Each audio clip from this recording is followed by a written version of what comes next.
Hello, people of the world watching internet videos that have to do with car restoration. Welcome to this, my 1990 Honda CRX SI Resto mod, which will soon have wheels.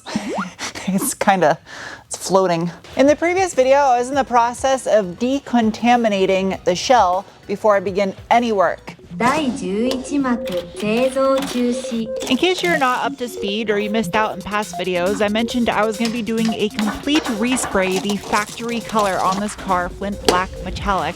But in order to do so successfully, I have to remove this failing faded paint that's on here. These are so light, it's ridiculous. I've reached the stage of the project where you start uncovering its secrets. Take note, black E-coat on the back of this front fender and the little sticker right here. You'll notice this grayish green finish that is underneath everything. That's how the back of the fenders should look if they're original. And it's not just one fender, both of these fenders. There's no signs of any metal work or damage, still has the original finishes on it. So maybe it was hail dents or just some minor gouges, or someone keyed the car and it put a big dent down it and they just threw new fenders. Also, this side had these little shims and the other side doesn't. Oh, the hood's been replaced on this thing too. That is not genuine Honda. Well, that's all right because I have a solution for all this. Shh, I've been hiding carbon in my bathroom.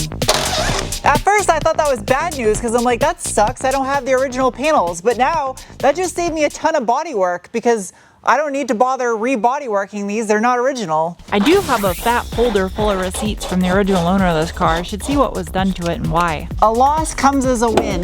Just gotta look at it a different way. That's a heavy ass hood. You know what's attached to the wiper cowl? The inside substructure of the fenders. Mice can get everywhere.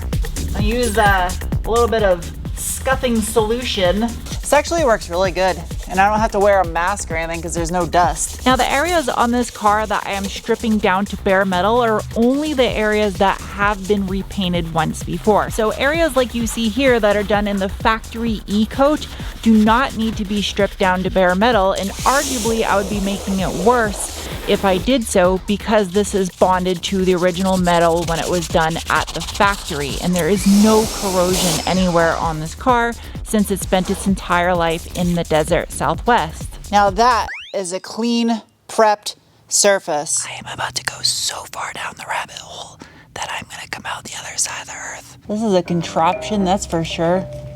How does that come out? There we go. Since the top of this fuse box was all bleached and the decals are missing, I bought another one in mint condition. This harness is held together with some weird little banana clips, and one of them's broken. There are essentially two engine harnesses, the primary one and this little secondary one that's held together with a zip tie right here, which, oh, I might be able to reuse it. Yep, just pull that through. Perfect. Well, that's way better than just trying to tape it off or foil it off. Just put it inside the car and then it's safe. Much better. One thing that really stood out a lot about this CRX compared to past cars I've worked on is just how many random little rubber plugs are hidden throughout the engine bay, covering up threaded holes that would be used in possibly some other application. Initially, when I had this planned in my head, I was gonna do it kind of like the Celica, where I took care of all the rubber undercoating and the wheel wells first before paint and body work. But I'm gonna run into an issue with overlap. When Honda built this car, they left the substructure all gray E-coat and then just kind of misted the overspray of the undercoating into that area. And then the door jamb by the hinges was also just misted with the body color overspray. But Honda also had a budget in mind when they were building these cars. So it didn't make sense to do this all pretty body color and make sure there was no overspray and it was tight up against there. I'm just gonna go, I'm gonna do this like, not like the salty guy, but the other one. Yep, there's a guide mark. So I need to take this entire harness and shove it up my ass. There we go. I set that camera up thinking that you'd be able to see, but you know, this isn't Hollywood, so I try my best. Perfect. Haha, got it. Figures, now I move the camera. That's such a smart way to do the harness through the door. I like that. Geez, that's a long ass harness. There we go. Because all the panel gaps on this car were almost perfect before I disassembled it, I marked exactly where the hinges came off from by scoring the metal. That way it's easier to line them back up when I go to reassemble. That's a heavy ass door. Well, I got it off. I don't have a camera over here, but just know that I'm putting the door down. See, now all this deserves to be black body color. It just, when you look in there, you want to see it matching. Also, take note at these door hinges. They're kind of worn out. The top one's got some tension to it, but also kind of worn out. In the previous video, I made some comments about the obnoxious looking household caulking that was all over the inside of the driver door panel, which was holding the moisture barrier on behind the door card. Well, that's actually factory. Ooh. Oh, geez. Honda did that obnoxious caulking job all over the place. Why do I do this to myself? Why do I allow myself to go down rabbit holes deeper and deeper? Now this part, I actually wasn't planning on doing. Metal box is out. That's out. My guess is there's someone watching this video right now that usually never comments that is extremely thankful in all caps lock that I went to this level to properly prep the firewall. This is the right way. That's prepped. That's prepped. Since I tested everything electrically and made sure the new engine ran in this car, I know that this wiring harness is good, so it just needs to be cleaned up. I think the easiest way to do this is to take the steering wheel with it. Oh geez. Remember the last video I said I had this thing 100% decontaminated? I found just a tiny bit more trace amounts right here by where the steering column went through, and then a little bit had fallen down behind the mat. So as much as I'm trying to remove everything I can to get a proper paint job, these I will destroy if I try to remove them, and I can't get more of these, so I'm kind of screwed. I have no choice. I gotta paint over these. If you had a 3D printer and a 3D scanning device, you could probably reproduce these little white plastic doodads, but the only downside is there's a metal claw that is pressed on the inside of it, and there would have to be some way to reuse that portion. Told you I was gonna go down a rabbit hole. While I'm not a fan of holes cut in the roofs of vehicles, I also don't want to do the JDM glass top conversion because that's a giant heavy piece of glass way up high on the vehicle. Man, I'm gonna be really sad if I needed to power this to open it to take this apart. So if I stick the little plastic caps back on there, not only does it retain the screw from falling out, but then it keeps it all together.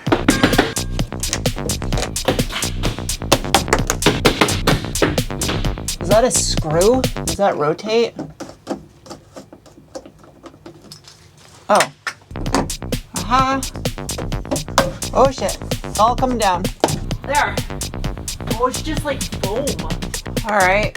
I can finally get rid of these stupid things. Weird. It's like a hose clamp. It's like Forrest Gump taking off his leg brace. Yay! Trash. Next on the list of things that I am terrified to take apart because if I break, I'll probably never be able to find another one. The area I was procrastinating on the most. Got it. Oh, those are weird tabs. What the hell? It's a plastic nut. No, it's a 7mm. I'm pretty sure. Why? Why is that so loose? I mean, they did paint the car once before, so. Carefulling. Thunder.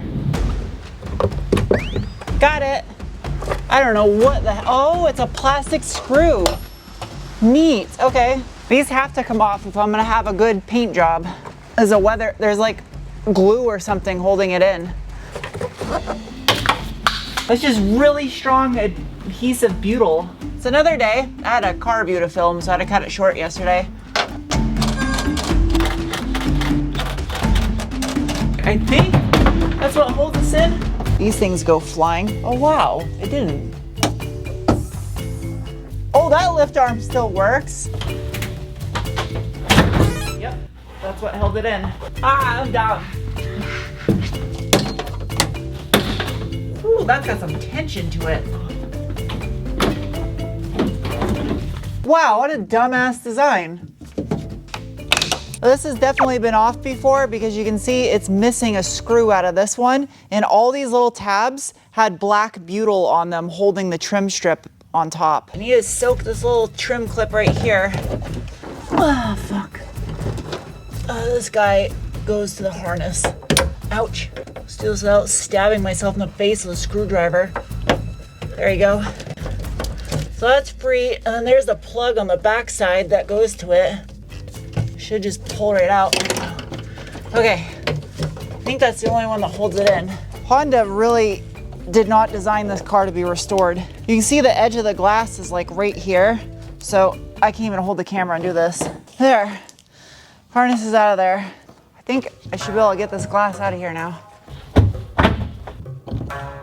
Oh, it's not as heavy as I thought. It looks heavy, but it's actually not. It is super infuriating that Honda no longer produces the rear weather stripping trim pieces for these hatches, because without them, you can't even properly seal the glass on this car if you had to replace it. And as far as I know, there is currently only one company out there that is trying to reproduce these long discontinued parts so it's possible to restore these classic Hondas, and that's Golden Era Parts. This is not sponsored, but we need to support small businesses that are doing this type of stuff for enthusiasts when big manufacturers leave us high and dry without replacement parts. This molding right here that goes at the top of the glass, you can see it is made out of stainless steel. However, it has very specific rubber molding that's impregnated into the metal, as well as one-off trim clips that are only used on this car. Not to mention the little end cap pieces, which are removable. And this right here, don't make it anymore. You can't find new old stock ones either. They're all gone. They've been long bought up. And you need these to replace glass on these cars. And then this seal right here at the little tiny rear glass that goes down the sides, that is long discontinued. There are no new old stock ones left over. And without this, this glass will not stay in. It's a specific piece that has metal built into it, designed to secure this glass into the car. And just like many other trim pieces for this, it is no longer in production and you cannot get new old stock ones. I need a battery, some electrical wire, some connector bobs, and insert them into the battery. I don't want these to touch. Power probe would be a lot easier to do this with. There we go. So that's all floppy donkey dick. I'm guessing this has not been used in a long time. Fun fact, when I had mine in high school, the moonroof flew off while I was driving and landed like 6-foot tall grass upside down. Didn't scratch the paint, didn't hurt it or nothing. But I had to tap and die a hardware because mine was all stripped out. And that was the first time I learned what a tap and die set was. That's not Honda hardware. Ugh. That is absolutely disgusting. All this needs to come apart and get redone to brand new. All this can get cleaned. It's crazy how much stuff they were able to pack inside such a tiny little roof on these cars for the Robo moonroof. Oh, jeez. That's it. It's out. I think it's a moonroof because you can't see through it. Sunroofs you can see through, moonroofs you can't, which makes no sense because you can see the moon. Moon's not invisible. I don't know, I'm confused. I think that's good. Wow, it weighs nothing. Now, as far as the glass goes, I'm not going to attempt to pull that myself because I have a really good glass guy that's been doing it longer than I've been on this earth for, so I'm going to call him up. And as I was expecting, I found some more broken plastic bits, the stoppers on the rails underneath the moonroof. Luckily, those can be 3D printed because you don't see them. But this type of stuff that cannot be 3D printed, I need your guys' help. If any of you have any of these parts in mint condition that you're willing to sell, please let me know.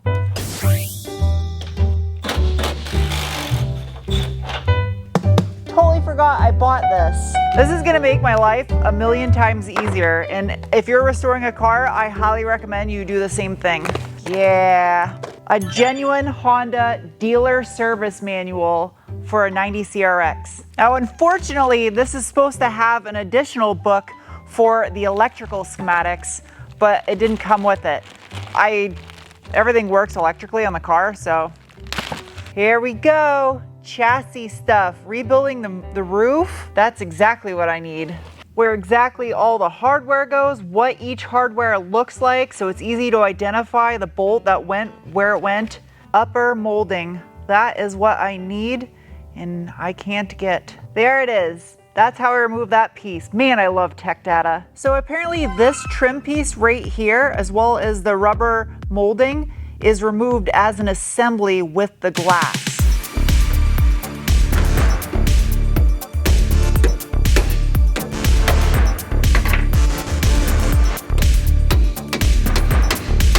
There we go. Got some parts.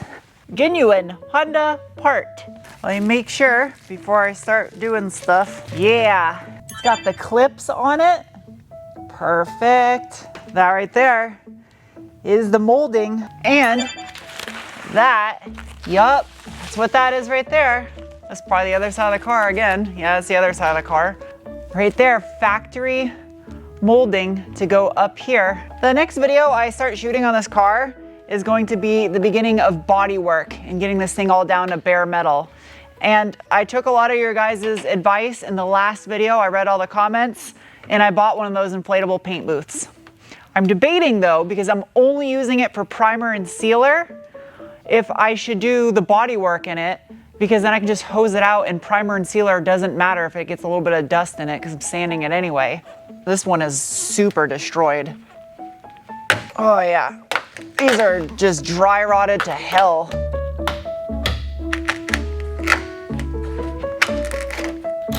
Right here, you can see it on the clear coat. See how it's just peeling and lifting from the edge? That's because they just put a tape line right here and they didn't remove the rubber and paint under it when the car was repainted. And then here's another example of it where it's just completely chipping off because again, they ran a tape line right here and didn't paint underneath the rubber when the car was repainted. I have to start editing this video so you'll be able to watch it when you're currently watching it, or else I failed at my job.